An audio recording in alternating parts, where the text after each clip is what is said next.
ನೋಡಿ ಒಂದು 2-3 ಪಾಯಿಂಟ್ ಹೇಳ್ಬಿಡ್ತೀನಿ. ಪ್ರತಿ ಮ್ಯಾಚ್ ಒಂದು ನಿಮಿಷ ಬರ್ತೀನಿ ವಾಪಸ್. 11 ಮಂದಿ ಕಾಲ್ತುಳಿತಕ್ಕೆ ಬಲಿಯಾಗಿರೋದು ಹೈಕೋರ್ಟ್ ನಲ್ಲಿ ಸ್ವಯಂ ಪ್ರೇರಿತ ಪಿಐಎಲ್ ದಾಖಲು. ಎಜಿ ಅಧಿಕಾರಿಗಳು ಕೋರ್ಟ್ಗೆ ಹಾಜರಾಗೋದಕ್ಕೆ ಸೂಚನೆ ನೀಡಲಾಗಿದೆ. ಮಧ್ಯಾಹ್ನ 2:30ಕ್ಕೆ ಪಿಐಎಲ್ ವಿಚಾರಣೆ ನಿಗದಿ. ನ್ಯಾಯಮೂರ್ತಿ ಕಾಮೇಶ್ವರ್ ರಾವ್ ನೇತೃತ್ವದ ಪೀಠದಲ್ಲಿ ವಿಚಾರಣೆ ಇರುತ್ತೆ. ಇವತ್ತು ಮಧ್ಯಾಹ್ನ 2:30ಕ್ಕೆ.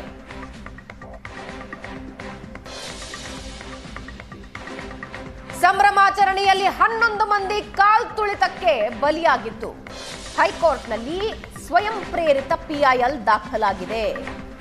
ಎಜಿ ಅಧಿಕಾರಿಗಳು ಕೋರ್ಟ್ಗೆ ಹಾಜರಾಗಿ ಅಂತ ಸೂಚನೆ ಕೊಟ್ಟಿದ್ದಾರೆ. ಮಧ್ಯಾಹ್ನ 2:30ಕ್ಕೆ ಪಿಐಎಲ್ ವಿಚಾರಣೆ ನಿಗದಿ. ನ್ಯಾಯಮೂರ್ತಿ ಕಾಮೇಶ್ವರ ರಾವ್ ನೇತೃತ್ವದ ಪೀಠದಲ್ಲಿ ವಿಚಾರಣೆಗೆ ಈಗ ಹಾಜರಾಗಬೇಕಾಗಿದೆ. ಚಲಪತಿ ಅವ್ರನ್ನ ನಾನು ಮಾತನಾಡ್ಬಿಡ್ತೀನಿ ಸರ್. ಈ ಹಿಂದಿನ 2 ಘಟನೆಗಳನ್ನು ನಾವಿಲ್ಲಿ ಮೆಲುಕು ಹಾಕಬೇಕಾಗುತ್ತೆ ಅನ್ಸುತ್ತೆ. ಒಂದು, ರಾಜ್ಕುಮಾರ್ ಅವರು ನಿಧನರಾದ ಸಂದರ್ಭದಲ್ಲಿ ಆಗಲೂ ಕ್ರೌಡ್ನ ಕಂಟ್ರೋಲ್ ಮಾಡೋದು ಬಹಳ ಕಷ್ಟ ಆಗಿತ್ತು ಸರ್. ಪುನೀತ್ ರಾಜ್ಕುಮಾರ್ ಅವರ ನಿಧನದ ಸಂದರ್ಭದಲ್ಲೂ ಕ್ರೌಡ್ ನನ್ನ ಅಂದಾಜಿನ ಪ್ರಕಾರ ಒಂದು 25ರಿಂದ 28 ಲಕ್ಷ ಜನ ಇನ್ಫ್ಲೋ ಇತ್ತು ಬೆಂಗಳೂರಿನ ಒಳಗೆ. ಅದು ಬಹಳ ಸಂದಿಗ್ಧ ಪರಿಸ್ಥಿತಿ ಸರ್. ಬಟ್ ಇದು ಸೆಲೆಬ್ರೇಷನ್ನಲ್ಲಿ ಹಿಂಗೆ ಇರುತ್ತೆ ಅನ್ನೋದು ಗೊತ್ತಿರುತ್ತೆ. ಯಾಕೆ ಅಂದರೆ ಹಿಂದಿನ ರಾತ್ರಿ ಇಡೀ ಬೆಂಗಳೂರು ಮಲಗಿಲ್ಲ, ಇಡೀ ಕರ್ನಾಟಕ ಮಲಗಿಲ್ಲ. ರಸ್ತೆಯಲ್ಲಿ ಬೀದಿಯಲ್ಲಿ ಲಕ್ಷಾಂತರ ಜನ. ಒರಾಯನ್ ಮಾಲ್ನ ಆ ಓಪನ್ ಸ್ಪೇಸಲ್ಲೇ ನಿಮಗೆ ಎಷ್ಟು ಸಾವಿರ ಜನ ಸೇರಿದ್ರು ಅನ್ನೋದನ್ನ ನಾವು ನೋಡಿದ್ವಿ. ವಿಜಯನಗರದ ಮೈದಾನದಲ್ಲಿ ಎಷ್ಟು ಸಾವಿರ ಜನ ಸೇರಿದ್ರು ಅನ್ನೋದನ್ನ ನಾವು ನೋಡಿದ್ವಿ. ಇಷ್ಟು ಸೆಲೆಬ್ರೇಷನ್ನ ಕ್ರೇಜಲ್ಲಿರೋ ಅಭಿಮಾನಿಗಳು ಬೆಂಗಳೂರಿಗೆ ಸೇರ್ಕೊಳ್ತಾರೆ ಅಂದರೆ ವ್ಯವಸ್ಥೆ ಹೆಂಗೆ ಮಾಡಬೇಕು ಅಂತ ಸರ್ಕಾರಕ್ಕೆ ಅಂದಾಜಾಗಲಿಲ್ಲ. ಚಿನ್ನಸ್ವಾಮಿ ಸ್ಟೇಡಿಯಂನಲ್ಲಿ 35,000 ಮಾತ್ರ ಆಸನದ ವ್ಯವಸ್ಥೆ, ಅದಕ್ಕಿಂತ ಇನ್ನೊಂದು ಚೂರು ಜಾಸ್ತಿ ಬರಬಹುದು ಅಂತ ಅಂದಾಜಿಸಿದ್ವಿ ಅಂತಾರೆ. ನನ್ನ ಮಾತು ಪ್ರಾರಂಭ ಮಾಡ್ತೀನಿ ಮೇಡಮ್. ಸರ್ ಎಂ ವಿಶ್ವೇಶ್ವರಯ್ಯನವರು ಒಂದು ವಾಕ್ಯ ಹೇಳಿದ್ದಾರೆ, plan otherwise we will perish ಅಂತ. So that words appropriately applies to this situation. ನೋಡಿ, ಹಿಂದೆ ಯಾವುದೇ ಒಂದು ಈಗ ಫಿಫಾ ಫುಟ್ಬಾಲ್ದು ಅಥವಾ ಯಾವುದೇ ವರ್ಲ್ಡ್ ಕಪ್ ಗೆದ್ದವರು ಸಂಭ್ರಮಾಚರಣೆ ಮಾಡ್ತಾರೆ. ಬೇರೆ ಎಲ್ಲ ದೇಶದ ಹಿಂದಿನ ನೀವು ಗೋತ್ರ ವಿತ್ ದ ಹಿಸ್ಟ್ರಿ ಎಲ್ಲ ಕಡೆನೂ ರೋಡ್ ಶೋ ಮಾಡ್ತಾರೆ.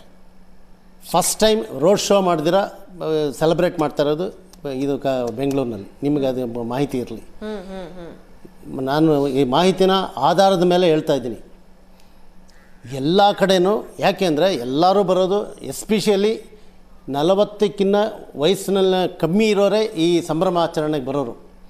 40+ನವರು ಸಾಮಾನ್ಯವಾಗಿ ಮನೆಗಳಲ್ಲಿ ಉಳ್ಕೊತಾರೆ, ಟಿ ವಿಗಳಲ್ಲಿ ನೋಡ್ತಾರೆ.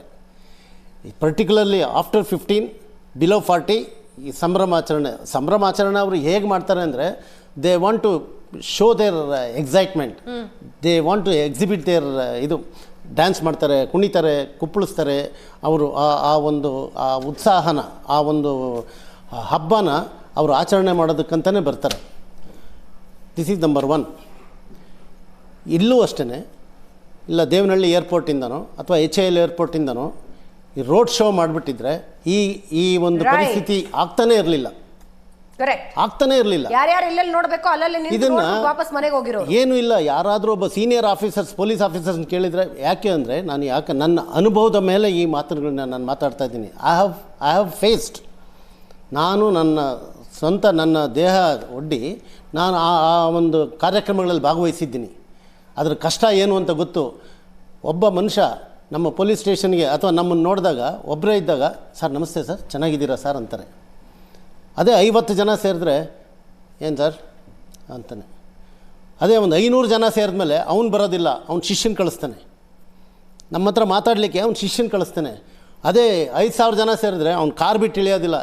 ಹೋಗಿ ಹೇಳ, ಅವ್ನು ಸಾಹೇಬ್ರಿಗೆ ಹೇಳ, ನಾನು ಹಿಂಗೆ ಮಾಡ್ತೀನಿ ಅಂತ. This is the crowd mode of the public. Correct. So ಇದನ್ನು ನಾವು ಸ್ಟಡಿ ಮಾಡೋದು ಪೊಲೀಸ್ ಒಬ್ಬರೇ. No other people will study this because we handle them. Police ಇಲಾಖೆಯಿಂದ ಹೇಳಿದ್ದಾರೆ ಸರ್, ಆಗಲ್ಲ, ಪೊಲೀಸ್ನವರಿಗೆ ಭದ್ರತೆ ಆಗೋದಿಲ್ಲ, ಇಷ್ಟು ಬೇಗ ಆಗೋದಿಲ್ಲ, ಟೈಮ್ ಬೇಕು ಅಂತ. ನಾನು ಅದನ್ನೇ ಹೇಳ್ತಾ ಇದ್ದೀನಲ್ಲ, ನೆನ್ನೇನೋ ಇದನ್ನು ಮಾಡಲೇಬೇಕು ಅನ್ನೋ ಒಂದು ಪರಿಸ್ಥಿತಿ ಬಂದಿದ್ದರೆ, ರೋಡ್ ಶೋ ಮಾಡಿಬಿಟ್ಟಿದ್ರೆ ಅಲ್ಲಿ 50% ಆಫ್ ದಿ ಜನ ಹೊರಗಡೆ ಹೋಗ್ಬಿಡೋರು, ಅಲ್ಲಿ ನೋಡ್ಕೊಂಡು ಅಲ್ಲಿ ಹೋಗ್ಬಿಡೋರು, ರೋಡ್ನಲ್ಲಿ ಕುಣಿಯೋರು ಮಾಡೋರು, ಒಂದು ಮ್ಯೂಸಿಕ್ ಹಾಕೊಳ್ಳೋರು, ಒಂದು ಮಾಡೋರು ನೋಡೋರು. ನೀವು ಹಿಂದೆ ಚರಿತ್ರೆ ನೋಡಿ, ಯಾವುದೇ ಆಟಗಳಲ್ಲಿ ಗೆದ್ದಿರೋರು ಎಲ್ಲ ಗೇಮ್ಗಳಲ್ಲೂ ರೋಡ್ ಶೋ ಇದ್ದೇ ಇರುತ್ತೆ. It is mandatory. ಈ ಥರ ಒಂದು ಕಡೆ ಸೇರಿ ಮಾಡುವಂಥ ಎಲ್ಲೂ ಚರಿತ್ರೆಯಲ್ಲೇ ಇಲ್ಲ.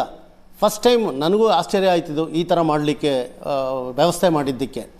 ಆಮೇಲೆ ನೋಡಿ, ಯಾವುದೇ ಡಿಸಿಷನ್ ತಗೊಂಡ್ರು ಕೊನೆಗೆ ಫೇಸ್ ಮಾಡೋದು ಪೊಲೀಸ್ನವರೇ. ಪಬ್ಲಿಕ್ನ ಫೇಸ್ ಮಾಡೋದು, 1-to-1 ಫೇಸ್ ಮಾಡೋದು ಪೊಲೀಸ್ನವರೇ.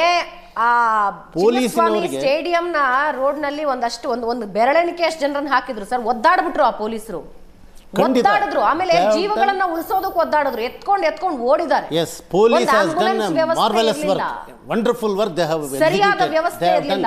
Let's not blame police. ಖಂಡಿತ ಪೊಲೀಸರು ಏನೋ ತನುಮನ ದನ ಕೊಟ್ಟು ಅವರು ತಮ್ಮ ಸೇವೆಯನ್ನು ಸಲ್ಲಿಸಿದ್ದಾರೆ, ಅದರಲ್ಲಿ ಎರಡನೇ ಮಾತಿಲ್ಲ.